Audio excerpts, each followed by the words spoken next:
भारत माता की जय हो। भारत माता की जय हो। भारतीय जनता पार्टी की केंद्र सरकार के मोदी सरकार के 9 साल पूरे होने पर आज हनुमानगढ़ में भी कार्यक्रमों का आयोजन किया गया। इसके तहत केंद्रीय मंत्री हैं, जो पूर्व केंद्रीय मंत्री, सांसद, कैबिनेट मंत्री, जिलाध्यक्ष, भाजपा के पदाधिकारी सभी एकत्रित हुए और सबसे पहले इन्होंने मेडिकल कॉलेज है जो केंद्र सरकार द्वारा यहाँ पास किया गया उसका अवलोकन किया और जो अमृतसर जामनगर एक्सप्रेस है उसका अवलोकन किया। और वहीं भारतीय जनता पार्टी द्वारा हनुमानगढ़ जंक्शन के जाट भवन में वरिष्ठ कार्यकर्ताओं के साथ सामूहिक भोजन का आयोजन किया गया। कार्यक्रम में राज्यसभा सांसद सुरेंद्र नागर, पूर्व केंद्रीय मंत्री CR चौधरी, सांसद निहाल चंद मेघवाल, पूर्व मंत्री डॉक्टर राम प्रताप, जिलाध्यक्ष बलवीर बिश्नोई, सोशल मीडिया प्रभारी कोजूराम सारस्वत, जिलाध्यक्ष बलवीर बिश्नोई, जिला संगठन प्रभारी अखिलेश प्रताप सिंह, पूर्व जिलाध्यक्ष कपूर सिंह, पूर्व जिलाध्यक्ष हरिमोहन महर्षि ने शिरकत की। भाजपा नगर मंडल अध्यक्ष प्रेम गोदारा, प्रदीप ऐरी, जसपाल सिंह, अमित सहू ने अपने हाथों से सभी को भोजन परोसा। और राजस्थान में इस साल के अंत में चुनाव है और ठीक उससे पहले भाजपा सक्रिय दिखाई दे रही है और वो अपने वरिष्ठ नेताओं और कार्यकर्ताओं के साथ समन्वय बनाने की एक नई पहल कर रही है। और भाजपा नेताओं ने वरिष्ठ कार्यकर्ताओं के साथ लंच और डिनर कर वरिष्ठ नेताओं के साथ चर्चा कर सुझाव लिए। और इस दौरान वरिष्ठ जो नेता है भाजपा के, जो लंबे समय से जुड़े हुए हैं भाजपा से, उन्होंने अपने जो एक्सपीरियंस है भाजपा के साथ शेयर किए और साथ ही उन्होंने कहा कि क्यों उन्होंने ज्वाइन की भाजपा, वो भी वजह बताई। और वहीं उक्त सामूहिक भोजन के दौरान चर्चा करते हुए भाजपा के वरिष्ठ कार्यकर्ताओं को आगामी विधानसभा व लोकसभा चुनावों हेतु सक्रिय होने और घर घर जाकर मोदी की जन कल्याणकारी योजनाओं को आम जन तक पहुंचाने का भाजपा के किया है। जिलाध्यक्ष हरिमोहन महर्षि, कपूर सिंह व भाजपा नेता कृष्ण तायल जो विद्युत विभाग से कर्मचारी रिटायर हैं, उन्होंने ये बताया कि उन्होंने भाजपा क्यों ज्वाइन की और वे जब नौकरी में थे विद्युत विभाग में तब मजदूर संगठनों को किसने सहायता दी, ये भी उन्होंने अपने जो एक्सपीरियंस है वो शेयर किए। कि मैं जब सर्विस में आया 1978 में, भारतीय मजदूर संघ का काम करने लगे हम लोग। उसके बाद 90 तक भारतीय जनता पार्टी 80 में बनी। उसके पश्चात मित्तल साहब और प्रेमजी बंसल, उसके पश्चात जो बात आई, हमने मजदूर क्षेत्र में जब काम किया हमें बड़ी दिक्कत आई। हमें साथ देने वाला कोई नहीं था। देखते कम्युनिस्ट सारे इकट्ठे हो जाते, लाल झंडा दिखता था। लेकिन सरदार कपूर सिंह जी ने, उनके पास एक जिप्सी होती थी, जब भी हमें जरूरत पड़ी भारतीय मजदूर संघ को सबसे ज्यादा सहयोग किसी ने किया, सरदार कपूर सिंह जी को मैं आज इनके सामने दर्ज कर चुका। और उस काम की बदौलत आज भारतीय मजदूर संघ पूरे जिले में ही नहीं, प्रदेश में नहीं, पूरे भारतवर्ष में प्रथम क्रमांक का संगठन है। इसी वजह से 1990 में डॉक्टर साहब ने चुनाव लड़ा, 93 में डॉक्टर साहब भारतीय जनता पार्टी में आए।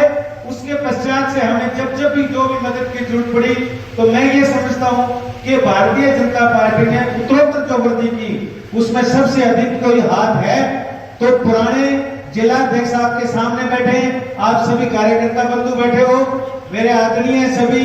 डॉक्टर साहब के आने के बाद हनुमानगढ़ विधानसभा क्षेत्र में भारतीय जनता पार्टी का पता लगा, कितने विकास के कार्य हुए। आज चाहे कांग्रेस के लोग कार्यकर्ता है, उनकी एक ही तमन्ना थी कि कभी हम बीजेपी की जो है भारतीय जनता पार्टी की सरकार केंद्र में देखेंगे। ये बहुत बड़ी तमन्ना थी। वाजपेयी जी जब प्रधानमंत्री बने तो ये तमन्ना जो है पहली बार जो है हमारी पूरी। उसके बाद बहुत ऐसी बातें थी, धनाती जो सत्तर थी वो भी सोचते भी, कभी लोग कहते जब मतलब नहीं दूर होने तो और वो भी जो है हमारे नेताओं ने तोड़ी, तो एक बड़ी खुशी मिलती है। मैं एयरफोर्स में था 10 साल एयरफोर्स में सर्विस की और 70 में छोड़ के आया। तो 71 में सोचा था भाई अब जब आए हैं तो किसी पार्टी को ज्वाइन किया जाए। उस वक्त जनसंघ हुआ करती थी, कांग्रेस तो थी ही। तो जब उसके बारे में पता किया तो पता लगा कि सबसे जो बढ़िया पार्टी है वो जनसंघ है, जो कि देश के हित में सोचती। क्योंकि मैं डिफेंस छोड़ के आया था तो मुझे देश हित सर्वोपरि था। उस वक्त मैंने जनसंघ ज्वाइन की। हाँ, ये जरूर हुआ करता जब हम कहीं इकट्ठे होते तो 5-7-10 इकट्ठे होते, इतने ही होते, ज्यादा नहीं होते। केंद्र सरकार को 9 वर्ष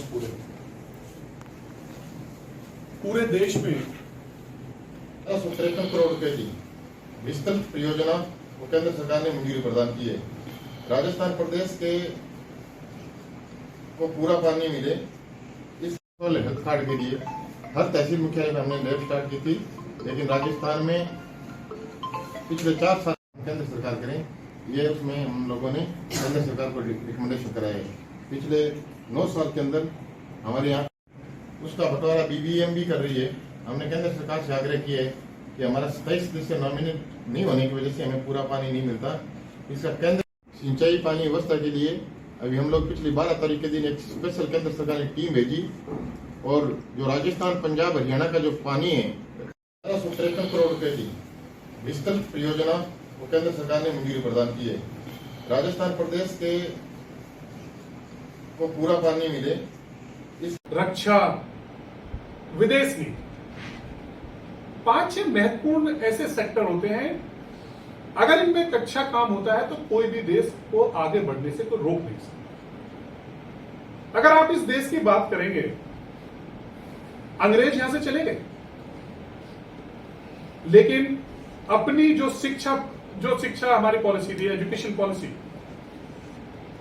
अंग्रेजों ने ब्रिटेन में अपनी नई शिक्षा नीति लेकर आए। लेकिन दुर्भाग्य से इस देश में हम उसी शिक्षा प्रणाली पे, उसी पे काम करते हैं, और जिसका केवल एक उद्देश्य था कि बेरोजगारों की फौज तैयार करना।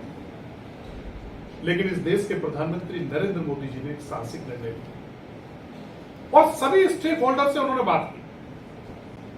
लंबे समय इसकी चर्चा उन्होंने की। स्टेट से हम लोगों ने सुझाव लिए, सबसे सुझाव लेकर नई शिक्षा नीति लेकर नरेंद्र मोदी जी आए। और उस शिक्षा नीति में क्या है? उस शिक्षा नीति का एक मूल मंत्र है, वो है रोजगार मिले, पढ़ने के बाद रोजगार मिले, काम मिले। केवल बेरोजगारों की फौज इस देश में खड़े ना हो, टेक्निकल एजुकेशन मिले, हाथ का काम सीखें, 5 क्लास के बाद जो बच्चा है वो अपनी मर्जी से काम सीखे, ये रोजगार के मिले, ऐसी नई शिक्षा नीति लेकर देश के प्रधानमंत्री जी।